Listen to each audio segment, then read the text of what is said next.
Welcome to the Global Missions Podcast, a show for Christ followers who want to participate more effectively in God's work, both at home and to the ends of the earth. Visit us at globalmissionspodcast.com to find show notes, resources, and previous episodes. You can also follow us on Facebook, Instagram, and Twitter. This podcast is brought to you by the Global Missions Toolbox, a new online collection of practical, trusted resources made for those who support global missions from home. Visit us online at globalmissionstoolbox.com to register for access to this growing collection of tools for senders.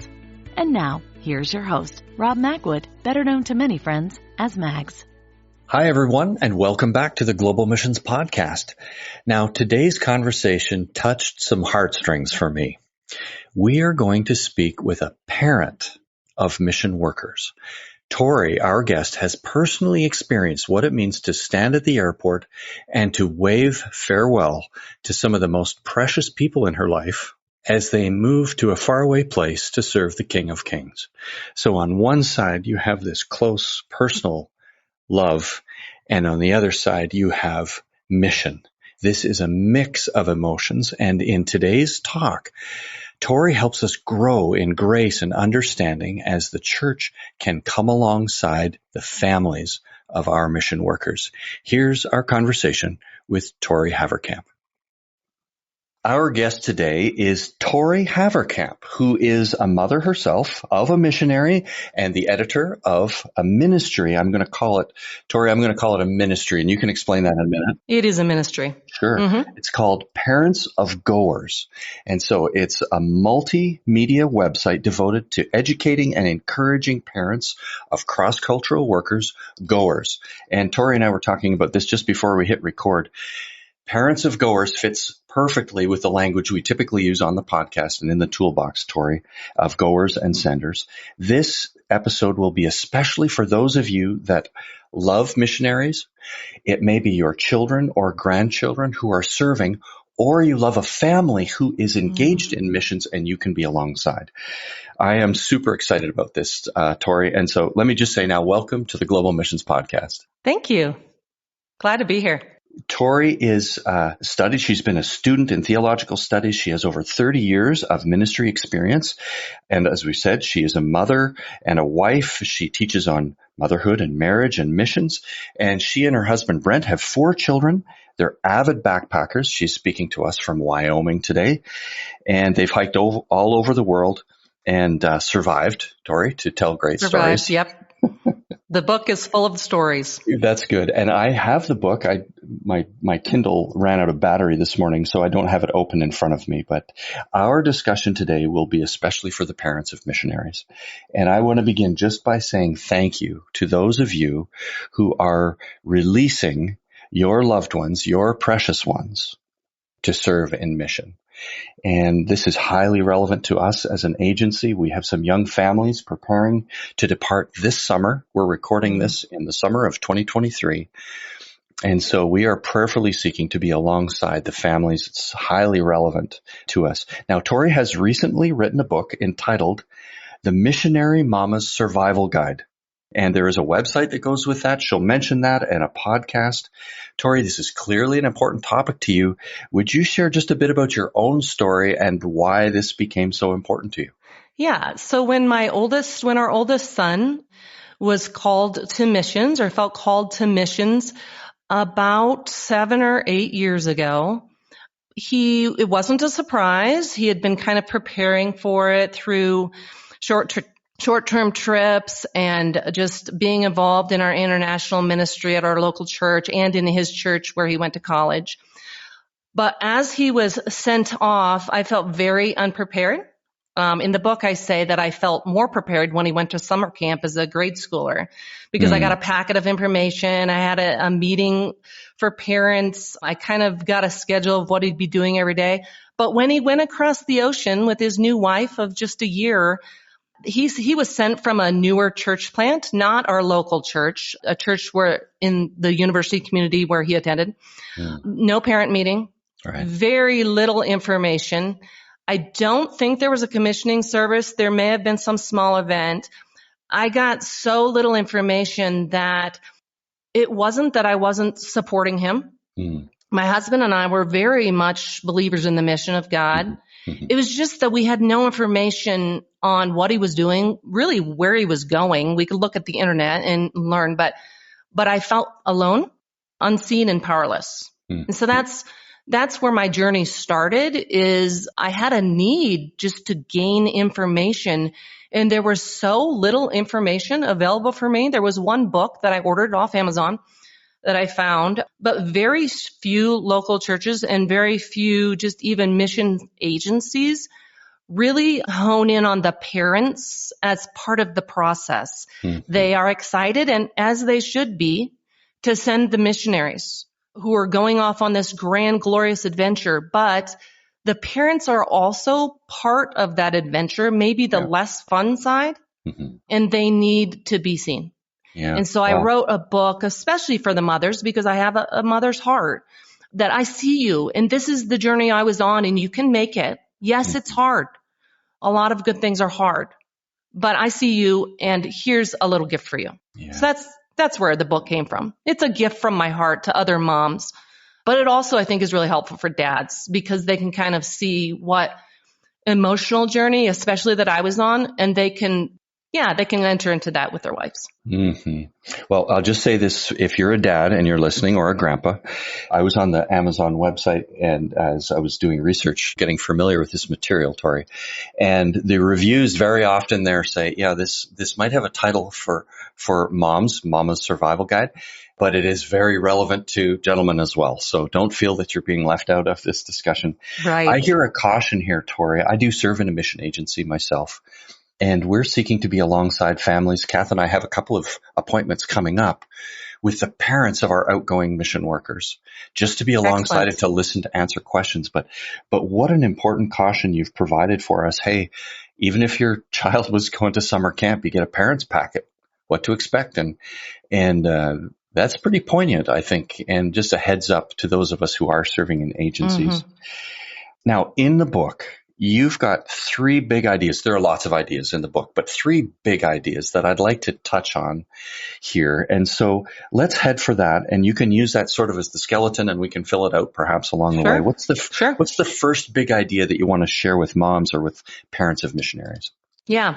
My first big idea, I think, is really where you have to start when thinking about sending your child abroad. And that's just understanding God's mission.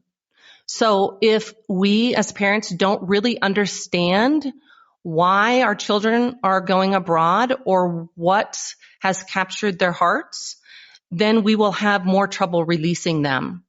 But if we understand the mission of God, that God is wanting to reconcile the entire world, creation, and all of the people back to himself, and our children have chosen to be, let's say, agents in that process, Yep. then we can get more excited that they aren't leaving us. They're not rejecting us. They're jumping into this mission of God as obedient followers of Jesus Christ. Mm-hmm. So I think that's very, very important for parents to understand exactly what their children have gotten excited about, what has captured their hearts. Mm-hmm. It should also capture our hearts as Christian parents, because we're all to be about the mission of God. Yes. Yeah. Yeah. I think it just makes great sense. I wonder whether you have seen how you've seen parents wrestle with this. What types of resources? Does this mean we need to go and open big, thick books on theology and Bible study and missions? How can someone grow their understanding of God's mission?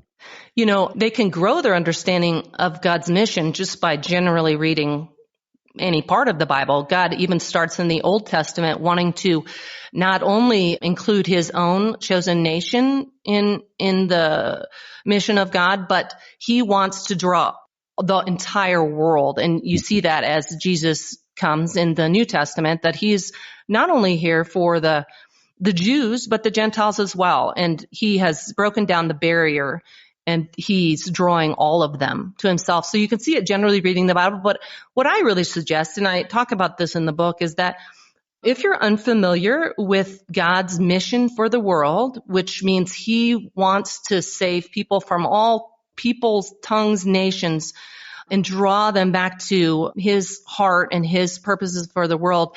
I would really encourage you, if you're a parent listening today, moms, dads, do this together. Find a class on missions. A lot of churches may have like a 4-week session. You can even go to the IMB. Maybe we can link some of these things. Yep. They have some free classes that would be video based, but you can also just order materials. Learn about missions in general, big M missions. And that helped me, especially as I knew my son was going in this direction. My husband and I actually took this class called Perspectives with him. It's a long commitment, 15-week course on just God's purposes for the world. And that means not only, it's not just focused on one culture, but it expands your view on the whole world. And they bring in speakers who have been missionaries. They bring in mission pastors. And so that was a really, really helpful class for me to take because we had reading. It prepared my mind, at least, for what my child was going to be about. So I would really, really encourage, if you have access to that class, that would be a fantastic resource for you. But there are lots of free resources. I mentioned some of them on the resource section of my website and in my book.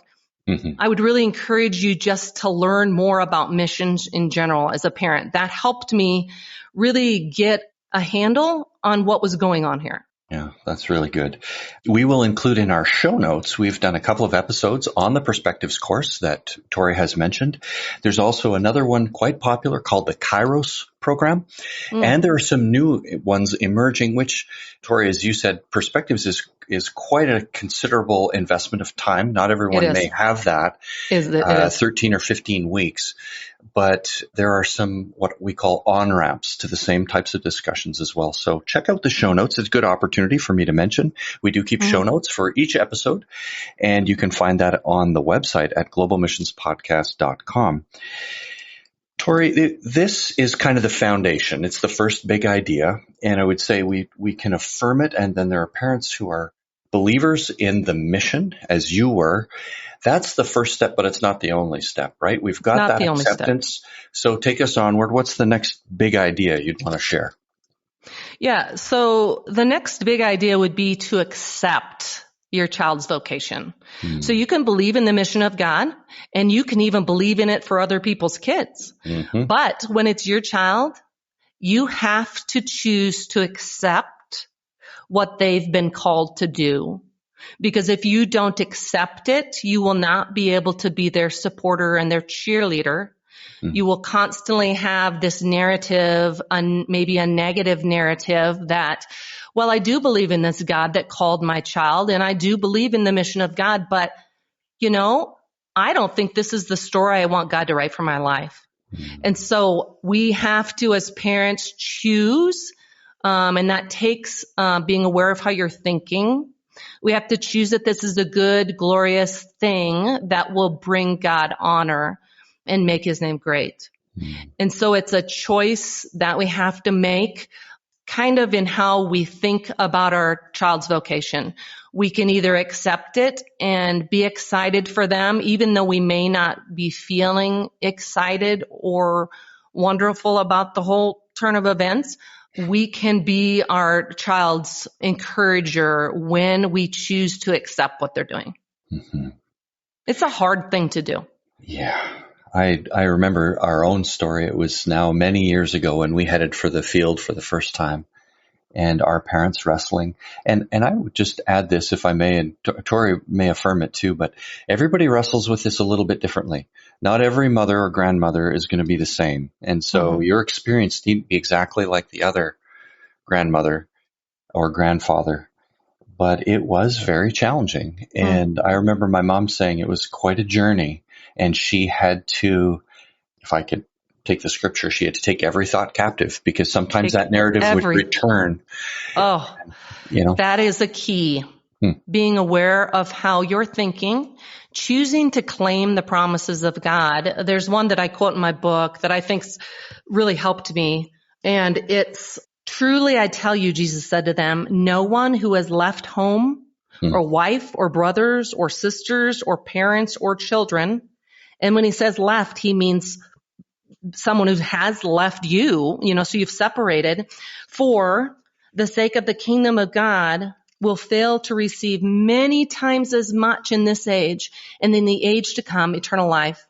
That's Luke 18:29 through 30. Mm. And so I had to choose to capture my thoughts about how I was feeling about the whole sending situation. Mm-hmm. And I had to claim those promises of God that maybe didn't seem true to my emotions right then, Mm-hmm. because those promises are true.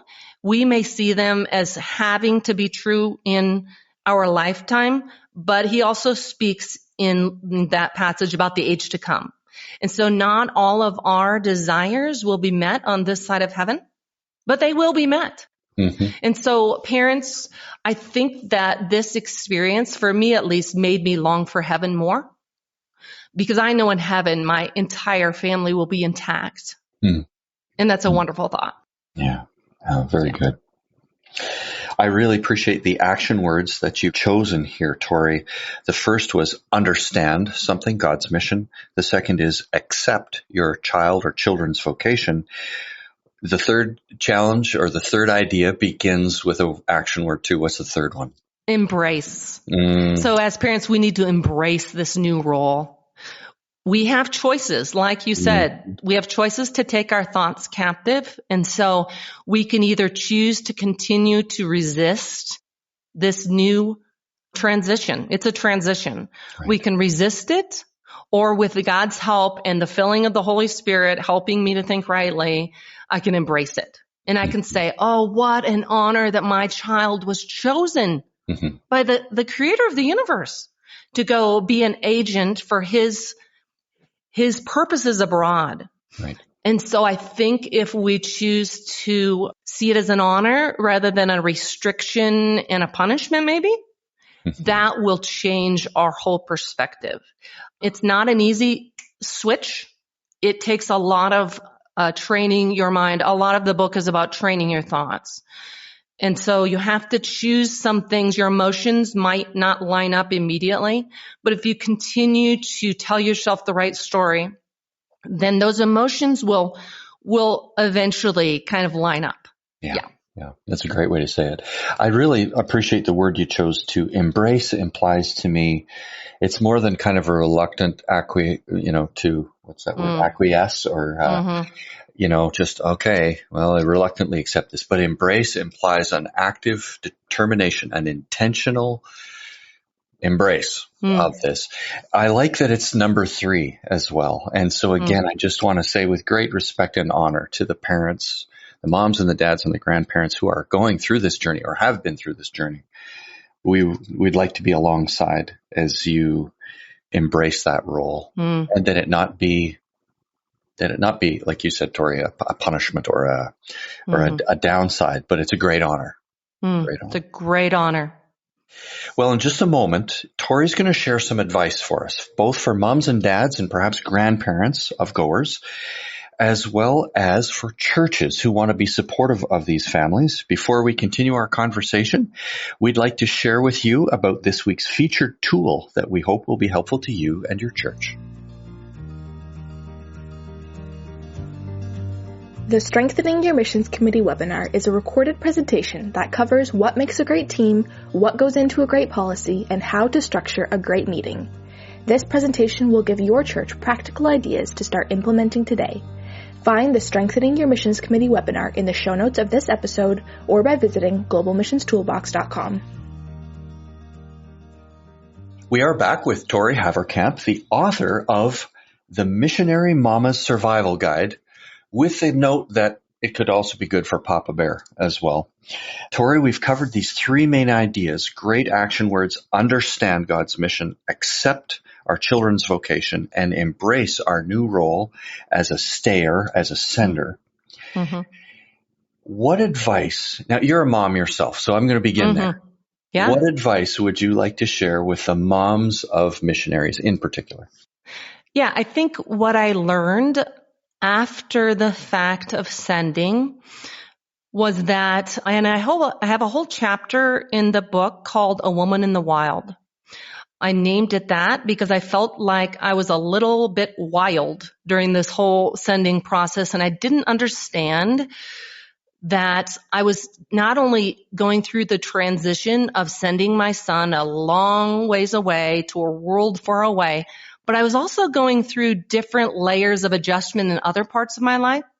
And so I think that I'm probably not alone in that. I think a lot of us send our kids maybe when they're in their mid-20s, maybe later 20s, soon after they graduate from college. And so not only was I sending my child and having to go through that great adjustment, but I was also becoming an empty nester. 6 months after I sent my son abroad, our youngest child went to college. So we were experiencing empty nesting for the first time.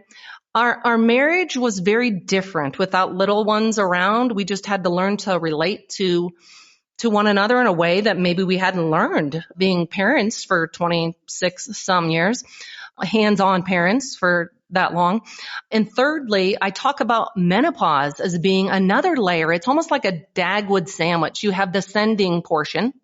Then you have the midlife, just kind of empty nesting, releasing portion. Realities, yeah. Then you have the marriage portion. And also for many women in my stage, I was also going through menopause. And so my body was strange and unfamiliar, and I just felt kind of crazy. And so I think it's important for us to realize that transition of sending for me felt very just strong and sad. And I didn't understand how my grief was being affected by these other layers of adjustment that were building on top of that emotional kind of distress. So I think it's really important for you moms, even grandmas, to really give yourself a break. You don't have to be superwoman. You're not superwoman. Only by God's grace can we do this well. And so if you can say like, oh, transitions are hard if you go through one of them one at a time. But when you're going through many transitions layered atop one another, the sorrow of sending your child might seem extreme. So if you can unpack some of those transitions, and that's why it's really helpful for dads to read this book, because they can say, oh, my wife's going through that. Or they can say like, oh, my wife's kind of crazy right now. But the more helpful response is the previous one. My wife's struggling with all these transitions. And so I want to be very sensitive to her, give her lots of grace, bring her home chocolate and flowers because she's sad. And so I think that's what I would like to say to moms is, hey, be gentle with yourselves. Yes, it's a unique sorrow of releasing your child to do missions. You have to surrender them over and over again during your life. And this is a huge one. And so give yourself more grace because you might be experiencing other layers of adjustment at the same time that you're doing this really big thing. And so spend a lot of time in prayer with God and just say, like David did, God, I'm sad. This is hard. And will you help me because you're my only hope? So I think that would be my advice. Thank you. Thank you. I love the word that you mentioned a couple of times, Tori, gentleness. For those of us that are near, among other things, could we please be gentle? Gentle. I remember my mom wrestling. Mom's gone to heaven now, but she was wrestling with the idea that I'm the parent. I'm supposed to, for all my life, for this child, in this case, for me and for Kath, I'm supposed to be a guide, a leader. I'm supposed to have my act together to know what to do. And in this situation, I didn't. And I felt a great tension here. And trying to navigate that was really challenging. And God provided grace and friends along the way, but it was very challenging. Right. Just, thank you. Yeah, you feel a real lack of control. I don't know if some listeners will have taken, of course, some children to college. And that was kind of a practice for me, dropping a child off at college. You felt kind of a lack of being able to protect. Sure. Almost a desperate sense of, I'm not in control here. In reality, we're never really in control, but we feel like we are. That's right. And dropping a child off at college, you realize that, this is the next part of their story. Yeah. And it's the right thing too. It's not the wrong thing. It's the right thing, point. but I'm less of a central character in that story now. Right. Yes. And that's as it should be. So it's like an extrapolated dropping your child off at college. Mm-hmm. That's what it felt like to me. Mm-hmm. That's a good analogy. Well, we don't want to leave the dads out here, but if we just broaden this out to moms and dads together, what do you say when you've got a chance to address the parents of our missionary servants? Right. I think what I'd say to the parents and to churches in general, because I know that's going to be a question soon, is the part you play in this sending process is very important. It's no less important. The goer and the sender have equal parts. And so the part you play is crucial and it needs to be acknowledged. And yes, both parts are hard. Your part is just as hard without all the adventure involved. So our kids, they go, it's kind of new and exciting. We don't have that portion of the adventure, and ours might seem more like a really hard hike. As I use that metaphor in my book, it's so apt because this is a really hard hike. You can do it, but you have to choose to think rightly about it. And so parents, your role, some have to go and some have to let go. Your role is to let go, and that might be the harder part. It's a very honorable, kind of an unsung hero type position. And so feel free to acknowledge not only that, oh, yes, as a Christian, I'm going to think rightly about this and it's a good thing, but to always also acknowledge that it's a hard thing. I'm having to work really hard at letting my child go, and I'm not going to feel guilty about that. I'm going to run to Jesus with that. I'm not a weak Christian because I'm struggling with releasing. I'm a parent. And releasing those we love is hard. And we feel a natural pull to protect and draw in. That's okay. And in this instance, you kind of have to let go and don't let that natural parental initiative to protect make you be fearful or more of a critic than a cheerleader. Right. Your kids need to know you approve and bless what they're doing. They need to know that. A few episodes ago, we were talking about resilience, Tori, and it was particularly in the context of resilience for the goer in this case. But Dick Brogdon was our guest that day, and he just really emphasized the idea that those who will be the healthiest mission workers have resilience because they are rooted in their confidence in the goodness of God, that ultimately at the end of the day, he is in control, he is strong and wise and good.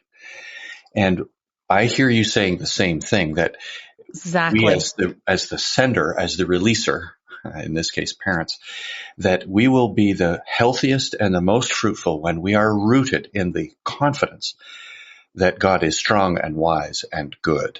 Yes, that God is confidence, is wise, that we have confidence that God is wise and good and sovereign, and that he's doing the very best for our child and the very best for us.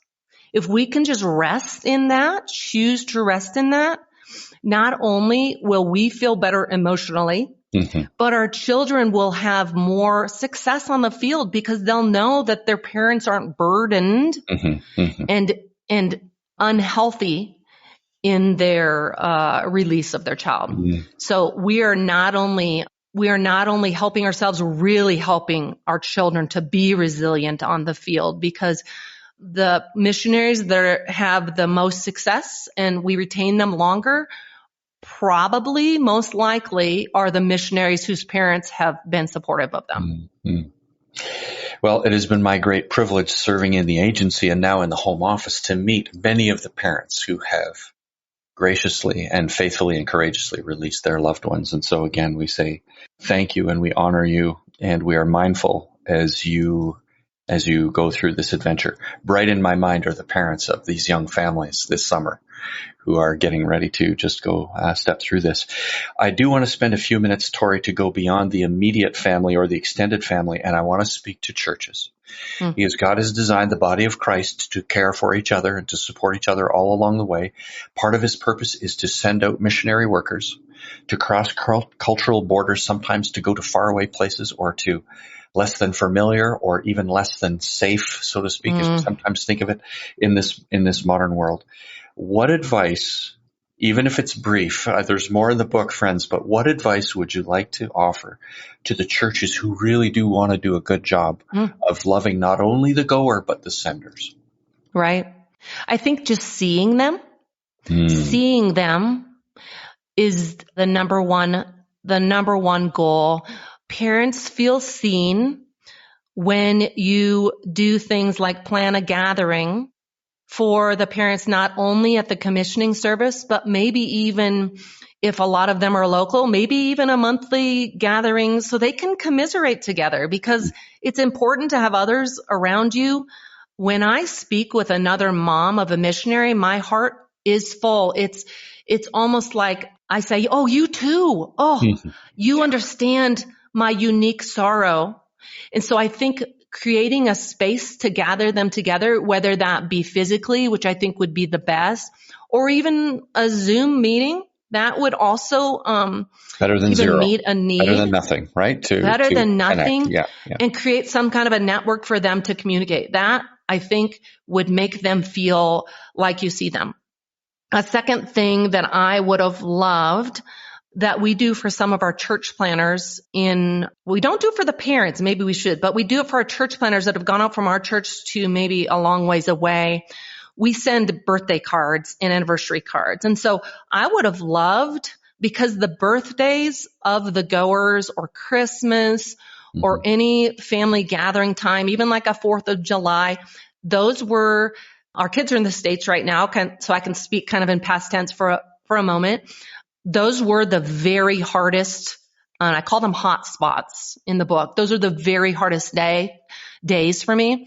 As a church, I think it would be very sweet if you'd gather up the birthdays of the goers and send the parents a card on that day.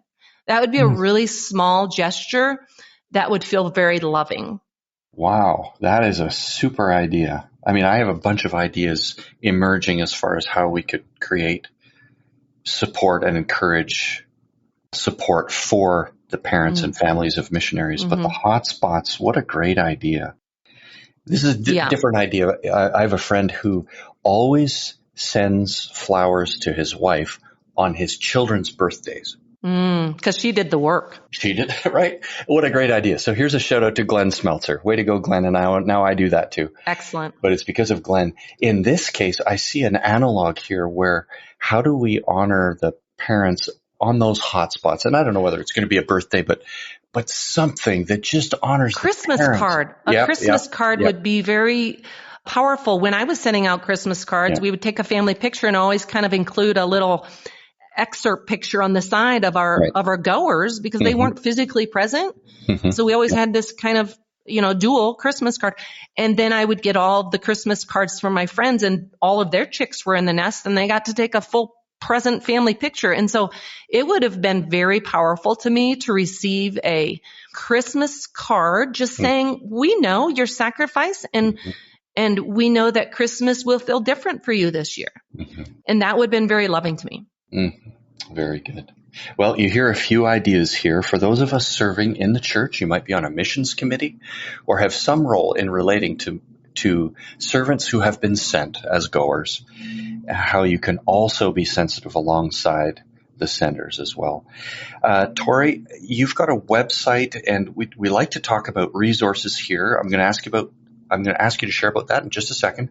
I will mention a couple of episodes that we're going to include in the show notes from previous seasons. The one about resilience with Dick Brogdon, we'll include that one. And also episode 178 was entitled Caring for Parents of Missionaries, a similar topic with Peggy Spires. So we'll include that in the show notes. Take us a little bit just to the website, Tori, and resources for folks who would be interested in learning more. Right. When my son first went abroad, like I said, I just felt kind of out of sorts. I labeled as wobbly. I felt wobbly emotionally because I didn't have a solid place of understanding to stand on. I understood the mission of God, but I didn't have real-time resources handy. And so I scoured the internet and just gathered what I could, and eventually ended up writing a book, creating this ministry, parentsofgoers.com.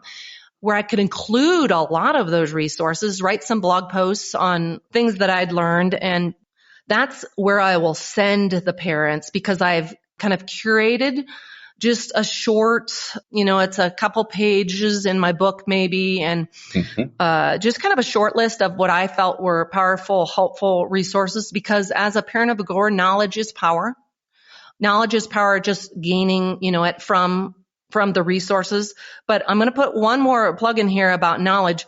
Making the trip abroad to see my child was the most helpful resource that I could have undertaken and grabbed, because it helped me put myself in my child's culture, almost in his mindset. I just saw him differently. It's almost like he grew up when I was there, because he became the leader and I was the follower, because I didn't have the language skills or the cultural skills. And so that helped me after I went home, especially because I could visualize him in his neighborhood, on his subway, talking to his vegetable lady. Those things helped me, because once you experience something, almost like going on a backpacking trip, hiking might seem scary and undoable until you've done it. And then you see like, oh, I'm capable of this. I can do this because I've experienced this with my own person. And so that would be a resource that may not be available to all, but if it's available to you, jump on that airplane. Even if you have to take medication by your doctor, given you, so you can do this long 15-hour flight in a steel container in the sky, because that will help you wrap your mind around the reality of your child's job, and their vocation. So yes, get resources. Look at the stuff that I've listed and curated for you. But hey, if you have the opportunity, go visit your goer. Not only will it be an encouragement for your own heart, but it'll be a huge encouragement for your goer. That's so good. So good. Well, in just a moment, I'm going to ask my familiar question. Regular listeners will know what I'm going to ask Tori in just a minute. But before we do, if people would like to learn more, Tori, how best to learn more from you and follow you? Yeah, to learn more, I would really suggest you go to my parentsofgoers.com website. There's a lot of resources there. There's blogs that will help you feel seen and known. There's also podcasts from not only other parents, which will speak to your heart, but also practical things like support raising. What does this mission agency do? What are the purposes of, mission agencies and churches? And so I think there's just a breadth of resources there that will help you, and that will help you to feel seen, known, and honored. It's really good. Thank you. We will include that in the show notes as well. And the easiest way to find the website, Tori's website, it's parentsofgoers.com. You can go directly there, of course. All of that will be in the show notes. And there's a contact page in there that you can just write me a note, and it goes directly to my email. There's also an email listed at the bottom, but they both go the same place. And so I just heard from a mom last week who had sent 3 of her children abroad. Wow. And was getting ready to send, the third hadn't gone yet, getting ready to send the younger, it was a girl, harder for her. So I just love interacting with especially the moms who are really struggling. Super. Thank you. Well, Tori, I often close with this question. If you have the opportunity to stand in front of the missions committee at a faithful church, probably comprised of volunteers, maybe the pastor is sitting there as well. They want to do a really good job of global missions from their local church. They're learning, they're listening. What would you like to say to that group? First of all, I want to say thank you. Thank you for believing strongly in the mission of God and giving it feet on the ground. Because without you, we and our children may feel called towards bringing God glory by speaking his name to people who have never heard it, but we might not have the resources or the connections to go. So thank you for being there for both our goers and those who send them, the parents. And so I think I would say thank you first. The second thing I would say, and probably most missions agencies would view it this way anyway, but it's just a reminder. The Bible's full of reminders. So I'm going to be one of those who remind.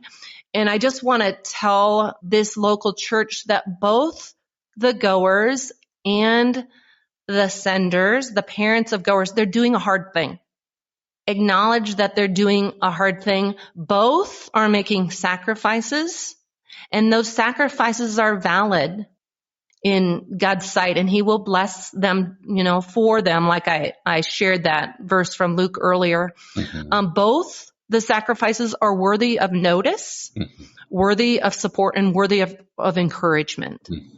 And so when you're thinking about how to encourage the goers on the field, let that be a reminder that you also need to think of ways to encourage the senders, the parents of goers, because they are left here with a little bit of a hole in their heart, and they need to be noticed and seen and honored for that very great sacrifice. Well spoken. Friends, this has been our conversation with Tori Haverkamp. Again, her book is entitled The Missionary Mama's Survival Guide. Parentsofgoers.com is the website. Tori, thanks so much for spending this time with us today to introduce the topic and for serving alongside. It's been great to have you with us. Yeah, thanks for the honor of just sharing something very passionate and close to my heart. Thank you. Lord bless you. Well, we're so pleased that you could join us for today's conversation with Tori. One of the stories that I have taken away, and I've mentioned it since we recorded this episode, was when she talked about her oldest son going to summer camp. And she, as a parent, received an information packet. And yet, when her children moved to another part of the world to serve long term, she didn't receive anything. And I thought right away, wow, our agency needs to address that. And so we're working to correct that already. We so appreciate Tori's wisdom and the grace that she brought to this conversation and the learning along the way. We hope it was a great encouragement to you too. This episode was brought to you by the Global Missions Toolbox. We hope you'll stop by our website to check out the online collection of resources. These are especially for senders, for pastors and missions committees and family and friends of workers who've been sent out to serve in missions. Join us again in 2 weeks when we'll continue to explore this grand adventure of being Christ's witnesses to the ends of the earth.